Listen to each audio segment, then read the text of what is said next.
رسولنا محمد وعلى آله وصحبه أجمعين، أما بعد.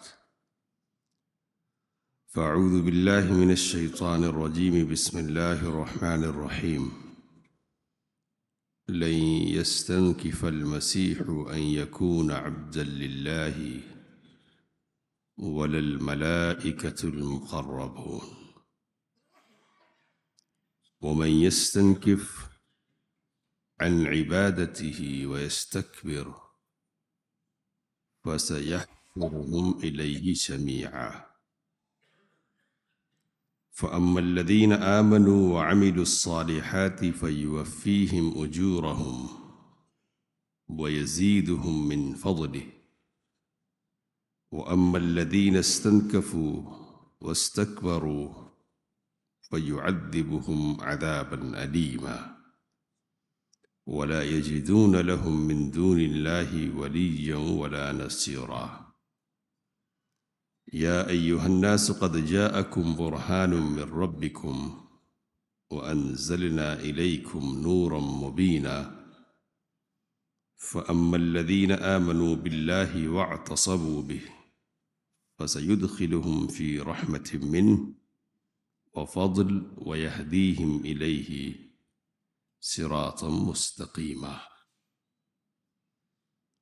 مسیح علیہ السلام ہرگز بھی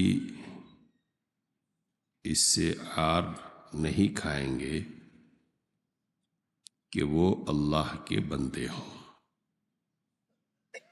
اور مقرب فرشتے بھی نہیں.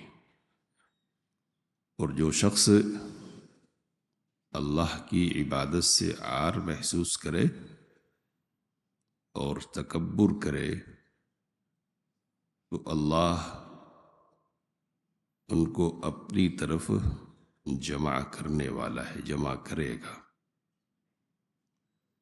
اور وہ لوگ جو ایمان لے آئے اور اچھے اعمال کریں تو وہ انہیں ان کا پورا اجر دے گا اور مزید اپنے فضل سے بھی نوازے گا.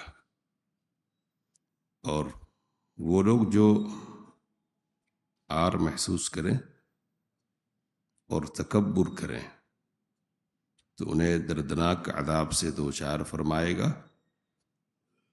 اور یہ لوگ اللہ کے بالمقابل کوئی ولی اور مددگار نہیں پائیں گے. اے لوگو، یقینی طور پر تمہارے پاس تمہارے رب کی طرف سے کھلی دلیل آ چکی ہے اور ہم نے تمہاری طرف واضح روشنی اتار دی ہے. تو جو لوگ اللہ پر ایمان لے آئے اس کو تھام لے تو اللہ ان کو اپنی طرف سے رحمت میں داخل فرمائے گا اور فضل میں داخل فرمائے گا اور ان کی رہنمائی اپنی طرف صراط مستقیم کے طور پر کرے گا.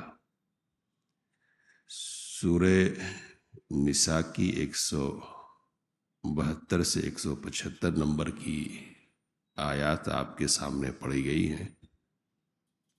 اللہ نے کہا کہ عیسیٰ علیہ السلام اور مقرب فرشتے اس بات میں عار نہیں محسوس کریں گے کہ وہ اللہ کے بندے ہوں.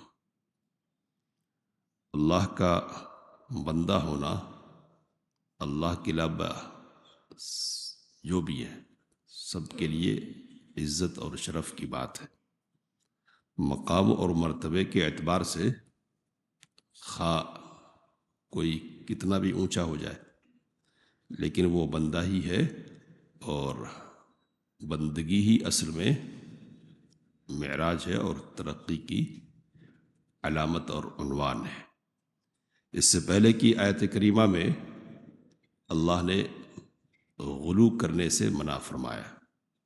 دین میں غلو کرنے سے، غلو کا مطلب ہوتا ہے کہ جو حد ہے نا اس حد سے آگے بڑھا دینا. تو یہ بڑھانے کی شکل میں بھی غلو ہوتا ہے اور گھٹانے کی شکل میں بھی ہوتا ہے. جو مقام ہے اس مقام سے اونچا کرنا یا اس مقام سے نیچا کر دینا، نیچے کرنے والے لوگ تھے اور اونچا کرنے والے لوگ بھی ہوئے عیسیٰ علیہ الصلوۃ والسلام کے سلسلے میں خاص طور پر۔ دین میں بھی غلو ہوتا ہے اور شخصیات میں بھی غلو ہوتا ہے۔ دین میں غلو کی شکل میں عمومی طور پر بدعات وجود میں آتی ہیں، اور شخصیات میں جو غلو ہو تو ان کے نتیجے میں عمومی طور پر شرک کا وجود ہوتا ہے۔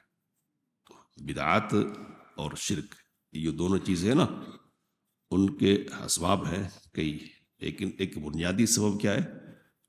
غلو ہے۔ بدعات کی وجود میں آتی ہے، غلو کا مزاج پیدا ہوتا ہے۔ جتنی مقدار ہے اور جو حد ہے نا عبادت کرنے کے سلسلے میں، اس حد کو کراس نہیں کرنا، مقدار کے سلسلے میں، کیفیت کے سلسلے میں، اور شکل صورت وغیرہ کے سلسلے میں۔ نبی صلی اللہ علیہ وسلم نے ایک موقع پر تنبیہ فرمائی، اور آپ صلی اللہ علیہ وسلم نے کہا کہ کنکریاں جمع کرو۔ کنکریاں کس کے لیے؟ تو جمرات کو مارنے کے لیے، حج کے موقع پر صحابہ لے کر آئے تو چنا کے برابر کی مقدار والی کنکریاں، کہا کہ یہ جو ہے نا مقدار، بس یہ کافی ہے اور اسی پر اکتفا کرو۔ اور پھر نبی اکرم صلی اللہ علیہ وسلم نے کہا کہ ایاکم والغلو، غلو سے بچنا، اس لیے کہ تم سے پہلے کے جو لوگ ہیں نا ان کو غلو نے ہلاک کر دیا۔ تو اب کس کو مارنا؟ شیطان کو مارنا ہے۔ ہم نظارے دیکھتے ہیں جذبات کے، لوگ آپس سے باہر ہوتے اور اپنی خواہش کی تکمیل کرنے لگ جاتے ہیں۔ نبی اکرم صلی اللہ علیہ وسلم نے سمجھایا کہ جو مقدار بتائی جا رہی ہیں اسی پر رہنا، زیادہ ایڈوانس نہیں بننا اور زیادہ دینداری کا مظاہرہ نہیں کرنا۔ یہ آگے بڑھنے کا مسئلہ نہیں، یہ اپنے آپ کو ہلاکت کے گڑھے میں ڈالنے کا مسئلہ ہے۔ تو جو حد متعین کر دی ہے نا اس حد میں رہنا دین کے سلسلے میں۔ اگر ایسا کرو گے تو پھر بدعت میں پڑ جاؤ گے، پڑھتے لوگ۔ شخصیات کے سلسلے میں غلو کے نتیجے میں کیا ہوتا ہے؟ تو مولانا حالی نے کہا کہ مگر مومنوں پر کشادہ ہے راہیں، مومنوں پر راہیں کشادہ ہو گئی ہیں۔ کیا ہے؟ نبی کو جو چاہے خدا کر دکھائیں۔ نبی کو کیا کر دیتے؟ اللہ کے مقام اور مرتبے پر بٹھا دیتے، اور پھر کیا ہے؟ اماموں کا رتبہ نبی سے بڑھائیں۔ تو اماموں کو کیا کر دے رہے؟ نبی کے مقام پر اور مرتبے میں بٹھا دیا، کہ جس طرح نبی کی ہر بات کیا ہے؟ قابل اتباع ہے، قابل پیروی ہے، اسی طرح امام کی بات بھی کیا ہوگی؟ قابل اتباع اور پیروی ہوگی۔ کچھ بھی چھوڑنے لائق نہیں ہے، نہیں چھوڑنے کے لائق تو بس ایک ہی ہے۔ کون ہے وہ؟ نبی صلی اللہ علیہ وسلم۔ دوسرے تو ایسے ہیں کہ ان کی بات لی بھی جا سکتی ہے اور نہیں بھی لی جا سکتی۔ تو یہ پوزیشن جو نبی اکرم صلی اللہ علیہ وسلم کی ہے، اس پوزیشن پر کس کو بٹھانا؟ اماموں کو بٹھا دینا۔ اور اللہ تعالیٰ کی جو پوزیشن ہے کہ کائنات میں تصرف کا پورا اختیار کس کے پاس؟ اللہ کے پاس۔ فیصلے اس کے ہوتے ہیں، دیتا وہ ہے، روکتا وہ ہے۔ وہ جس کو چاہے اولاد دے، جس کو چاہے محروم کر دے، وہ جس کو چاہے غریبی دے، وہ جس کو چاہے امیری عطا کرے۔ سارے معاملات اور سارے فیصلے اس کے پاس ہیں۔ اس اختیار اور اس پوزیشن پر ان کو بٹائے کہ نہیں، یہ بھی تصرف کرتے ہیں اور اللہ نے ان کو بھی مقام دے رکھا، اور اللہ کے دیے ہوئے مقام کی بنیاد پر یہ بھی دیتے ہیں اور یہ بھی کیا کرتے؟ روکتے ہیں۔ تو یہ غلو ہے، اور اس غلو کے نتیجے میں شرک وجود میں آتا ہے۔ اور اسی غلو کی بنیاد پر کیا ہو گیا؟ تو اسی غلو کی بنیاد پر عیسیٰ علیہ الصلوۃ والسلام اللہ کے رسول تھے، ان کو کیا بنا دیا گیا؟ اللہ کا بیٹا بنا دیا ہے بنانے والوں نے۔ اور بنانے والوں نے تین معبودوں میں سے، تین خداؤں میں سے ایک خدا بنا دیا، تثلیث کا عقیدہ گڑھ دیا۔ اور صلاح تین ہے، تین اور تین ایک ہے کی بات ہونے لگ گئی۔ اور ہے کیا یہ؟ تو کچھ سمجھ میں نہیں آتا، خود نہیں سمجھ میں آیا تو دوسروں کو کیا سمجھائیں گے؟ تو تین تو کہہ لیے، لیکن تین کا جو چکر ہے نا وہ اس کو سلجھا نہیں پاتے، اور ایسے الجھیں کہ آج تک الجھے ہی ہیں۔ ان کو بھی سمجھ میں نہیں آتا کہ ہے کیا، اس کو کیسے سمجھائیں گے؟ تو تین ایک کیسے ہو سکتا ہے؟ تین. تو کہتے کہ تین ایک وجود ہے، ایک حیات ہے اور ایک علم ہے. تو یہ تو صفتیں ہے نا، لیکن یا تو تین ذات ہے نا. مریم ایک الگ ذات ہے، عیسیٰ علیہ الصلوۃ والسلام ایک ذات ہے، اور مریم کو الگ کر دیجئے علیہ الصلوۃ والسلام. روح القدس یعنی جبریل علیہ الصلوۃ والسلام کو رکھ لیجئے، بہرحال یہ ذات ہی ہے نا. تو صفات اور ذات ایک ساتھ کیسے ہو سکتی ہے؟ صفات تو مختلف ہو سکتی ہے، تین ہی کیوں کئی ہو سکتی ہے اللہ کی صفتیں، لیکن ذات ایک ہو جائے اور ایک تین ہو جائے، یہ کیسے ہو سکتا ہے؟ نہیں ہوتا. تو ان کو سمجھ میں نہیں آتا، اس لیے کل آپ کے سامنے یہ بات رکھی گئی کہ علماء نے کہا کہ سب سے زیادہ بے عقلی پر مبنی اگر کوئی عقیدہ ہے تو یہ عیسائیوں کا عقیدہ تثلیث ہے، یعنی تین ماننے کا عقیدہ ہے، کہ جس کو وہ صحیح طور پر ایکسپلین اور تشریح نہیں کر سکتے، سمجھ میں نہیں آتا ان کو. اللہ تعالیٰ نے کہا کہ یہ تین ان کی بات نہ کرو، اس سے باز آ جاؤ. ایک ہی اللہ، انما اللہ الہ واحد، معبود تو صرف اللہ ہی ہے اور کوئی نہیں ہے. اور کہا کہ اولاد کا جو چکر ہے نا تمہارے یہاں، کہ اولاد سمجھتے ہو اللہ کے بیٹا قرار دیتے ہو، تو سبحانہ ان یکون لہ ولد، وہ اس بات سے پاک ہے کہ اس کی کوئی اولاد ہو. اولاد ایک ضرورت ہے، اولاد ضرورت اس طور پر ہے کہ بعد میں وہ کیا کرے، خلیفہ بنے گا. اور اولاد کی ضرورت اس طور پر ہے کہ وہ سہارا بنے گا، سب اٹھ لاٹھی کہتے ہیں. تو اللہ کو کس کی ضرورت اور کیوں ضرورت پڑ رہی ہے؟ کہ لہو ما فی السماوات و ما فی الارض، آسمان و زمین کی جتنی چیزیں ہیں نا سب اس کی ملکیت ہے، سب پر اس کی حکمرانی ہے، وہ کسی کا محتاج نہیں ہے، سب اس کے محتاج ہیں. اور کہا وکفیٰ باللہ وکیلا، وکیل ہونے کے اعتبار سے، کارساز ہونے کے اعتبار سے اللہ کافی ہے. تو جس کے ذہن میں یہ بات بیٹھ گئی، شرک کے سارے غبار اور سارے جراثیم نکل جائیں گے. جب یہ بات سمجھ میں کہ سب کچھ کرنے والا کون ہے؟ اللہ ہے، تو اس بات کو ذہنوں میں بٹھانا چاہیے. اب اللہ تعالیٰ نے سمجھایا کہ تم اٹھاتے ہو، لیکن خود جس کو اٹھاتے ہو نا تم، اس کا معاملہ یہ ہے کہ اس کو اس بات میں کچھ بھی حقارت محسوس نہیں ہونے والی ہے کہ وہ اللہ کا بندہ ہو. جو اللہ کے بندے ہیں واقعی طور پر وہ بندگی میں مزہ محسوس کرتے ہیں، اور ان کے لیے حقیقی مقام تو یہی ہے کہ ان کو عبدیت کی نسبت سے اللہ تعالیٰ پکارتے ہیں. تو امام ابن القیم رحمۃ اللہ علیہ نے اور دوسرے ائمہ نے لکھا کہ نبی اکرم صلی اللہ علیہ وسلم کو اعلیٰ ترین مقامات پر، اشرف ترین، جہاں آپ صلی اللہ علیہ وسلم کی تعظیم اور عزت افزائی کی بات ہو رہی ہے نا، وہاں اللہ نے آپ کو اپنا بندہ کہہ کے پکارا. تو وحی کا نزول کیا ہے؟ وحی کا نزول یہ انسان کے مقامات میں سے اشرف ترین مقام ہے. یہ سمجھے، رسول ہونا کیا ہے؟ رسول ہونا انسانوں میں اس سے بڑا کوئی شرف اور کوئی مقام نہیں ہے. تو رسالت کا ذکر ہے، اللہ نے کتاب اتاری، اس مقام پر کتاب کے اتارنے کی بات ہو رہی ہے. تو کیا کہا جا رہا؟ الحمدللہ الذی انزل علی عبدہ الکتاب وتبارک الذی نزل الفرقان علی عبدہ. تو کتاب اتاری جا رہی ہے جس پر وہ کون ہے؟ وہ بندہ ہے، بندہ. تو خاص مقام پر اور ذکر کے خاص موقع پر کیا ہے؟ بندہ. اور ایک خاص موقع کون سا؟ معراج کا. معراج کا تو وہاں کیا؟ سبحان الذی اسرا بعبد. تو یہ بندہ ہے جس کو اللہ بندہ کہہ کے، اپنا بندہ کہہ کے پکارا نا. اب اس کا کیا کہنا ہے؟ اور وہ بھی اس کو محسوس کرتا ہے. نبی اکرم صلی اللہ علیہ وسلم کی خدمت میں ایک آدمی آیا، کہنے لگا یا محمد، یا محمد، یا سیدنا وابن سیدنا خیرنا وابن خیرنا. اے محمد، ہمارے سردار، ہمارے سردار کے بیٹے، ہم میں سب سے بہتر اور ہم میں سب سے بہتر کے فرزند. کہا کہ قولوا بقولکم، ٹھیک ہے اپنی بات کہو، لیکن یاد رکھنا ولا یستہوینکم الشیطان، تم کو شیطان عقل سے پیدل نہ کر دے. کہ جو مقام ہے نا اس مقام سے اونچا اٹھانے لگو اور بے عقلی کا اور بے وقوفی کا ثبوت دینے لگو.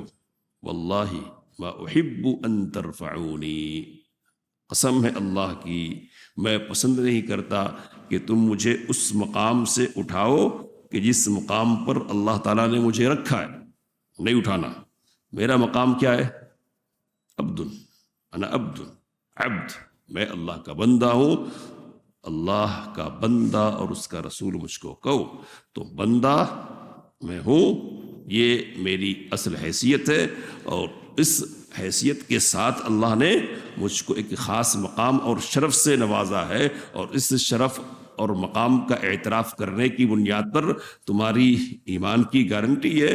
تو عبدیت کا بھی اقرار کرنا اور اس مقام کا بھی اقرار کرنا. عبد کہنا، معبود نہیں، عبد، عابد، عبادت کرنے والا، اور اس کی جس کی عبادت کرتے نا اس کا نمائندہ بن کر تمہارے پاس آ. یہ میرا مقام ہے، اس سے آگے بڑھانے کی ضرورت نہیں ہے. لیکن کیا ہے؟ تو لیکن تو بہت ہے کہ پہلے لوگوں نے بڑھایا، چڑھایا ہے نا. اور بڑھانا اصل میں کیا ہوتا ہے؟ گرانا ہوتا ہے. اصل میں کیا ہوتا ہے؟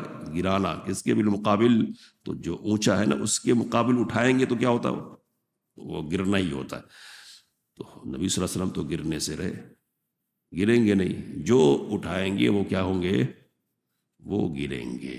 اللہ تعالیٰ نے کہا کہ مسیح اور اللہ کے مقرب جو فرشتے ہیں نا ان کو اس بارے میں کوئی عار اور ذلت محسوس نہیں ہوگی کہ وہ اللہ کے بندے ہو. ان کو پتا ہے کہ ان کی حیثیت کیا ہے. ان کے لیے اعزاز کی بات ہے کہ وہ اللہ کے بندے ہو جائے، اور اللہ ان کو خاص بندہ کہہ کر پکارے.